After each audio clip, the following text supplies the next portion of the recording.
Slovenija je članica NATO od 2004. godine, ali se posljednjih godina naročito pod uticajem globalnih sukoba i unutrašnjih političkih previranja sve češće čuju zahtevi za preispitivanje tog članstva. Da li je došlo vreme da građani Slovenije odluče na referendumu da li žele ostanak u vojnoj alijansi? Naš gost večeras je Zmago Jelenčić, dugogodišnji političar i predsjednik Slovenačke narodne stranke, poznat po kritičkom stavu prema NATO-u. Razgovarat ćemo o tome da li je Slovenija spremna za referendum i koje partije to traže izlazak iz alijanse. Gospodin Jelenčić, da li se čujemo? Čujemo se, dobar dan. Da li vi očekujete da će Slovenija raspisati referendum o ostanku ili izlasku iz NATO-a, o čemu se često čuje da se govori u javnosti u Sloveniji ovih dana? Prvo, Slovenija je već usvojila, u parlamentu se usvojilo da će se raspisati referendum o tome da li ćemo davati NATO paktu 5% bruto nacionalnog priliva ili samo 3% ili čak i manje. Naime, ovaj naš predsjednik, gospod Golob, rekao je da nije bitno da li 3 ili 5, ali razlika je otprilike 2 i nešto milijardi eura godišnje. Umjesto da taj novac dajemo sopstvenim ljudima, mi ga šaljemo kao NATO paktu da kupuje oružje, da šalje oružje u Ukrajinu, da pokušava sa ovim novcem i da kupuje rakete za Irak, Iran i ne znam gdje još. Druga stvar je kad je predsjednik Golob video da je usvojen ovaj referendum, on je izgubio glavu i rekao je dobro, onda ćemo mi pitati ljude da li uopšte jesmo za opstanak u kompaniji NATO ili nismo. Ja mislim da je tu jako teška situacija za sadašnju vlast. Nije samo za vlast, nego čak i za opoziciju, jer u opoziciji je Janša bio stalno kao za NATO pakt i protiv nečeg drugog. U stvari jedina partija koja je bila stalno protiv ulaska u NATO pakt pa i u Europske unije je bila Slovenska nacionalna stranka. Zbog toga nismo baš u dobrim odnosima sa vlašću pa ni sa opozicijom. Ali ja mislim da ljudi sve više razmišljaju zašto da šaljemo novac za nešto gdje nemamo ništa od toga. Zna se da je NATO pakt neka organizacija koja diktira uslove preživljavanja. Zna se da je pre određenog vremena poslije našeg ulaska, ne dugo poslije našeg ulaska, bio sklopljen ugovor po kome američki vojnik u sklopu NATO pakta ne može da bude kažnjavan ako napravi bilo šta u Sloveniji i takve stvari. To se nekako krije, to se nekako šalje ispod žita, tako da se ne zna, ali ljudi polako počinju da razmišljaju. Ogroman novac koje Slovenija daje za to da živimo u NATO paktu, šta nam garantuje? Ništa. NATO kaže da on garantuje slobodu, nezavisnost, kako to. Ali Slovenija izgubila je i slobodu i nezavisnost i sa strane Europske unije i sa strane NATO pakta. Tako da se čovjek pita, kad pogledamo, Austrija nije u NATO paktu, Švajcarska nije u NATO paktu, Irska nije u NATO paktu, pa čega se onda one boje da ih neko napadne ili tako nešto. Ako ima koga da se plašimo, da nas napadne, ja mislim da je to jedino NATO pakt. NATO pakt je suverenu, nezavisnu državu Republiku Jugoslaviju napao sa bombama, sa raketama i tako to. Položenje građana, ali šta građani Slovenije misle? Da li je eventualni izlazak iz NATO pakta možda pravi put? Pa ja mislim da ako se i izvede taj referendum o izlasku iz NATO pakta po nekim razmišljanjima, nekim analizama, otprilike 65% ljudi bi bilo zato da izađemo iz NATO pakta, a 35% da ostanemo u NATO paktu. Ali je sad to pitanje, jer ako bi to bila neka vladina vladina istraga, neka vladina analiza, to sigurno ne bi bile te brojke. Ali ja mislim ljudi imaju vrh glave NATO pakt, jer gdje god NATO ide, tu se dešavaju ratovi i napadi, bombardovanja i tako dalje. A zna se da je NATO pakt otprilike 70% biznis organizacija, a samo 30% kao neka organizacija za odbranu ne znam koga i ne znam od čega. A u tih 70% biznisa Slovenija nema ništa. Slovenija uplaćuje, Slovenija šalje svoje tenkove u Ukrajinu, šaljemo municiju, oružje i tako dalje, a za svoje ljude, za sopstvene ljude, za naše koje žive u Sloveniji, nema ni love, ni nikakvog, ništa u stvari. Znači, ja mislim da ljudi već imaju vrh glave ovog NATO pakta, pa mislim da će od toga odustati. Toga se sadašnja vlast izuzetno jako plaši, jer ne zna šta će onda, šta će biti, ne zna se. Pomenuli ste Austriju koja nije u NATO paktu, ali Italija, Hrvatska jesu. To su zemlje koje su u komšiluku, da kažemo. Da li će se nepovratno uništiti odnos sa njima ukoliko Slovenija odluči da napusti NATO pakt? Pa pogledajte, sa Hrvatskom je pitanje kakvi su to naši odnošaji. Kad vidimo sad kad je bio ovaj koncert Thompsona u Zagrebu, oko pola milijuna ljudi vikalo je ustaška gesla i tako to. Znači, pitamo se šta Slovenija sa Hrvatskom ima.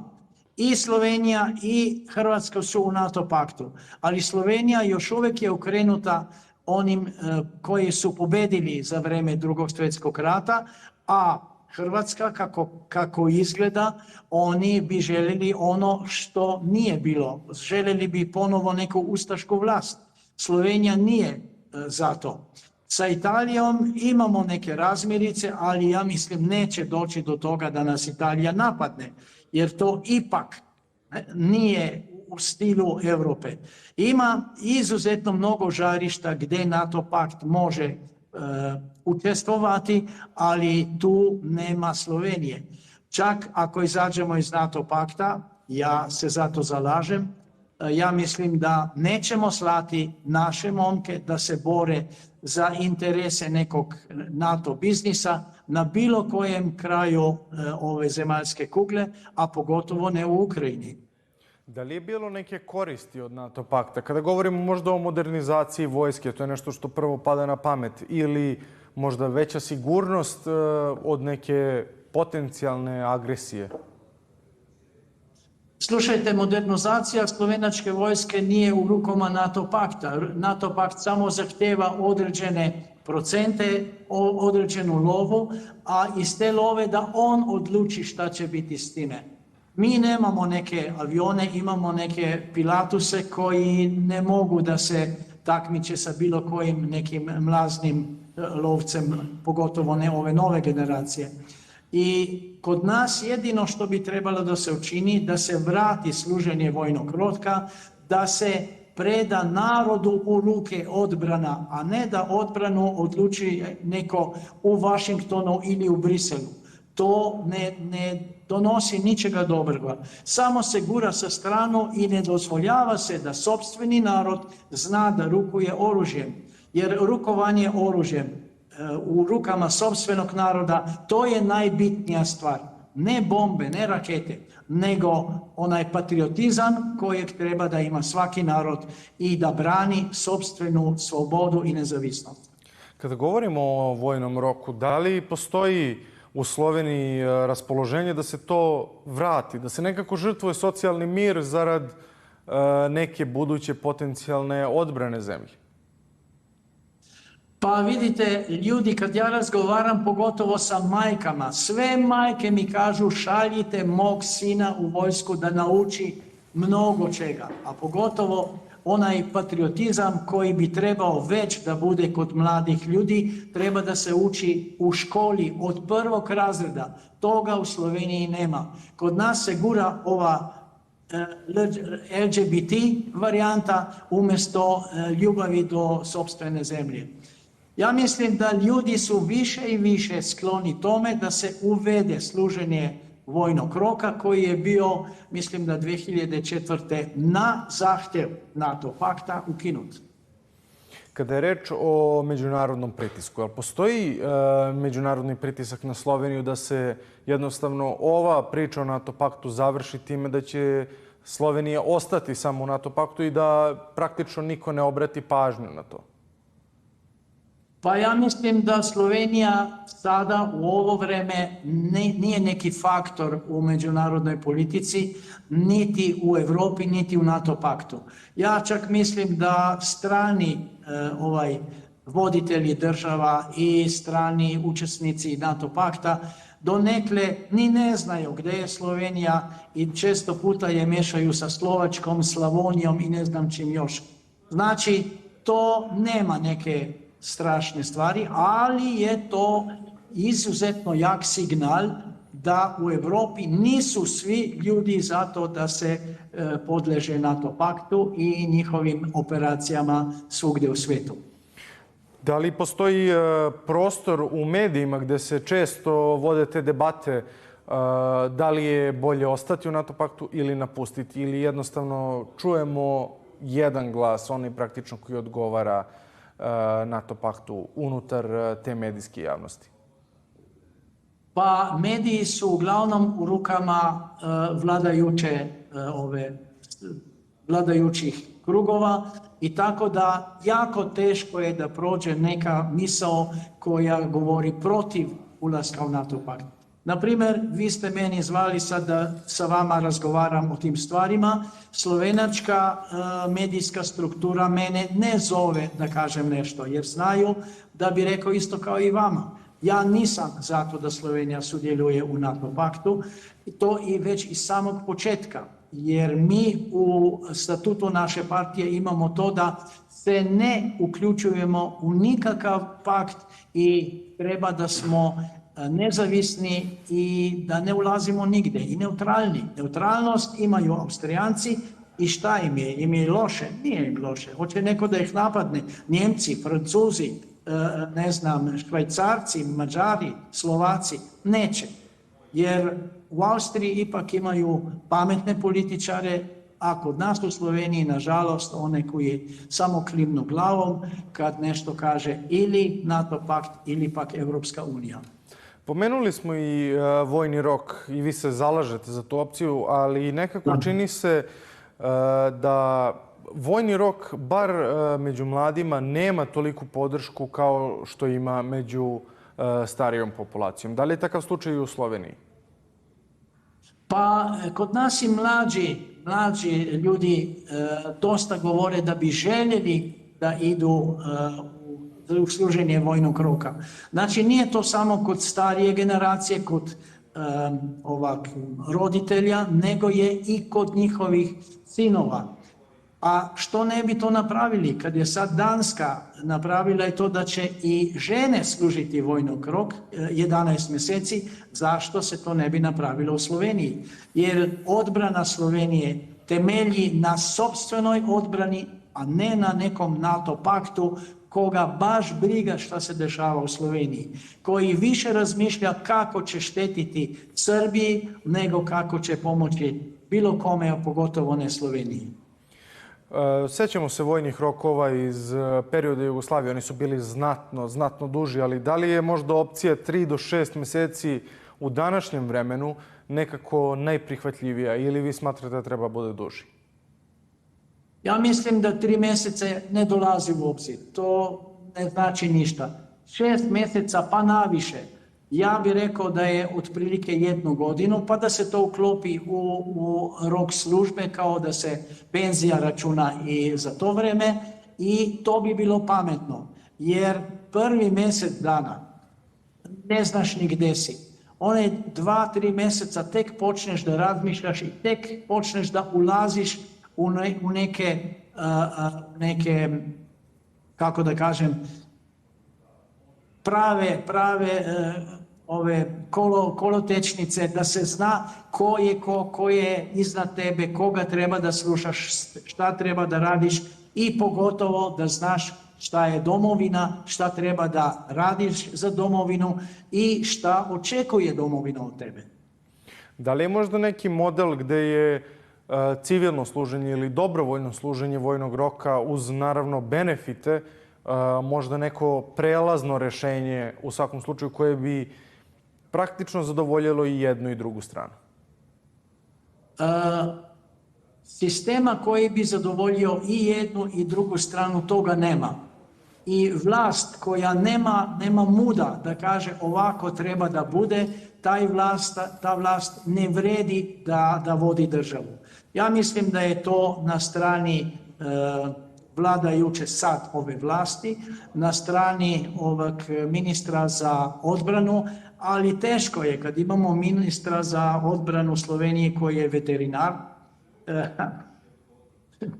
Šta da kažem? Da li se razgovara uopšte u medijima o potencijalnom vraćanju vojnog roka u Sloveniji? Ponešto se govori, ali ne baš mnogo. Uglavnom su tu neka razmišljanja nekih filozofa kako bi bilo da bi bilo, ali nema neke prave intencije.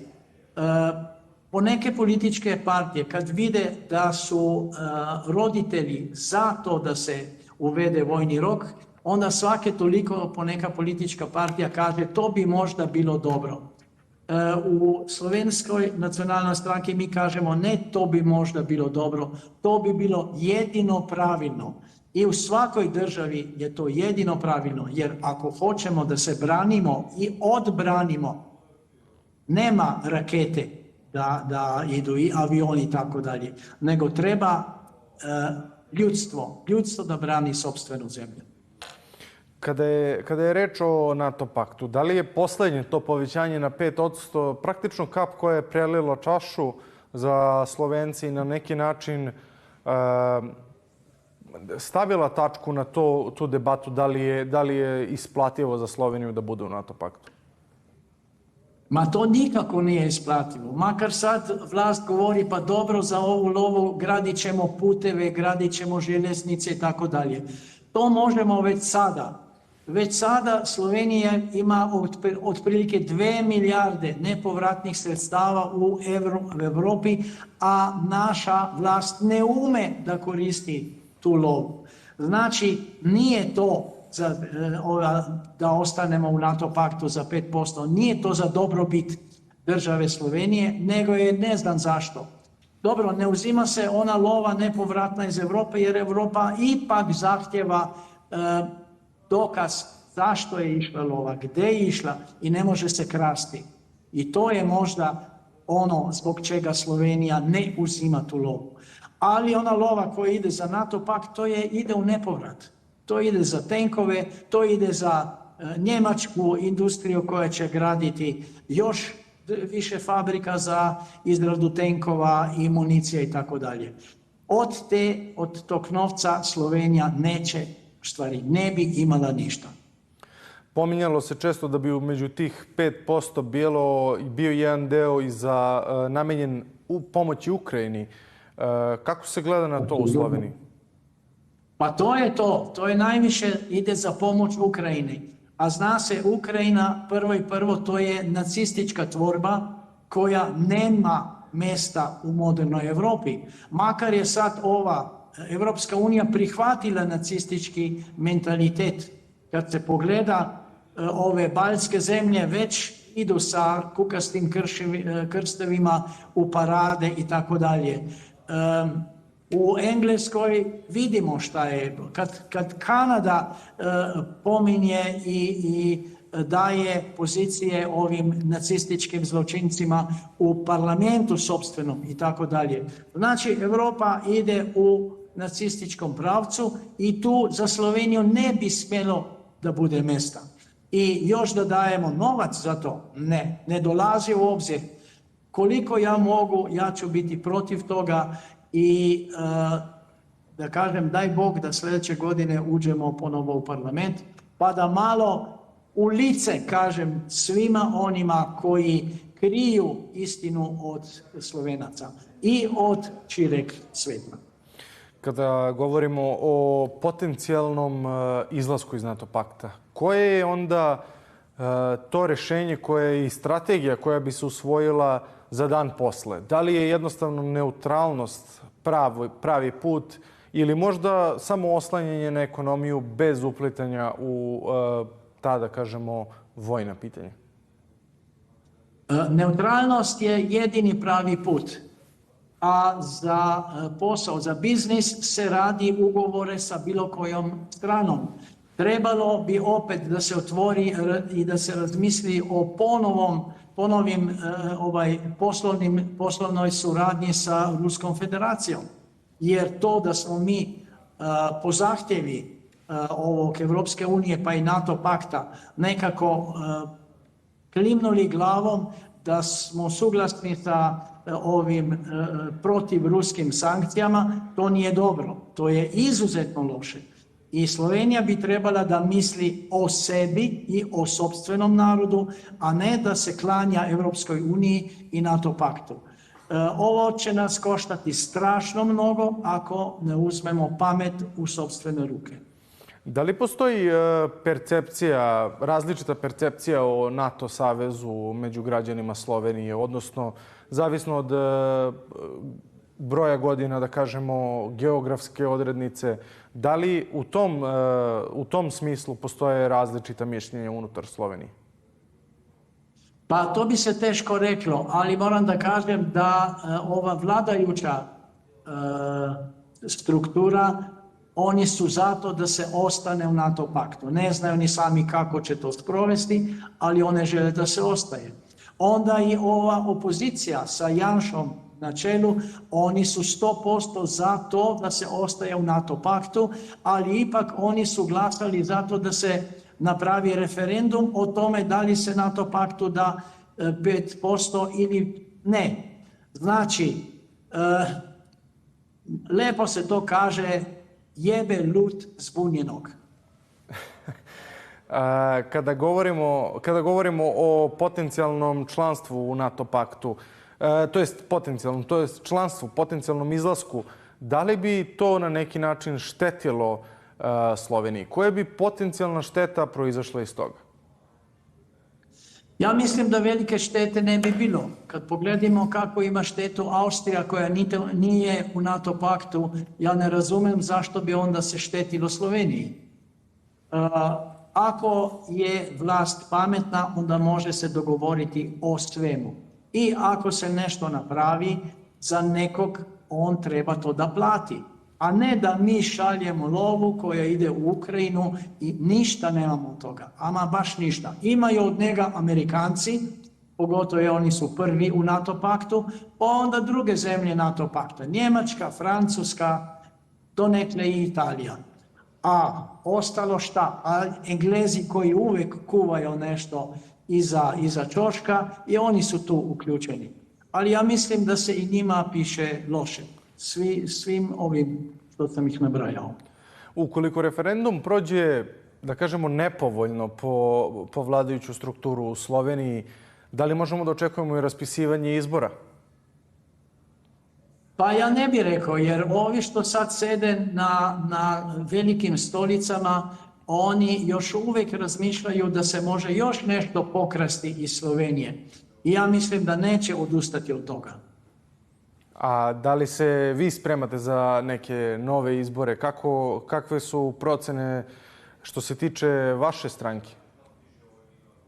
Pa naše stranke namjerno nema u nijednih procenama sa bilo koje ove kuće koja se bavi time, jer je zabranjeno. Ja imam zabranjen pristup na državnu televiziju i na Pop TV. Tu i tamo me negdje uzimaju na Nova 24 TV. Imam zabranu na ulazak u novine Delo, Večer, Dnevnik i na sve novine koje ima u rukama sadašnja vlast. To je sve u rukama gospodina Odlazeka. Znači, teško je, ali ja idem preko ovih TikToka, Facebooka i tako dalje, ali i tu me svake toliko kontrolišu i blokiraju. Tako da svake toliko imam blokadu za mjesec dana, za 14 dana i tako dalje, samo zbog toga jer govorim istinu. Ali daj Bog da ljudi vide šta je istina. Ali teško je pogotovo šta mene nekako zabrinjava. Ima mnogo Srba u Sloveniji, a ja sam bio jedini za vrijeme bombardovanja Srbija koji sam vozio lekove u Beograd, na dječju bolnicu Mišovića u Beogradu, Dragiše Miševića i u dječju bolnicu Čačak. To se zaboravlja. Nekako, ne znam. Jedini sam bio koji sam govorio naglas da sam protiv bombardovanja Srbije, da je to zločin. Stvari tada je bila Jugoslavija. A to se nekako zaboravi i prolazi. Onda, kad izbori prođu, onda se pitaju, jao, pogrešio sam. Ali poslije onoga nema kajanja. Kada govorimo o toj istoriji, praktično mi imamo jako burne odnose, u najmanju ruku rečeno, sa NATO paktom. Vi ste pomenuli neutralnost, pomenuli ste vojni rok. Da li bi onda nekako primjer Švajcarske možda bio uzor na koji treba da se ugleda Slovenija, recimo? Ja mislim da bi to bilo najbolje. Daleko najbolje. I suradnja sa svim državama, ali ne na vojnom području. Gospodin Jelinčić, hvala vam puno na izdvojenom vremenu. Hvala vam na vašoj analizi. Hvala vama.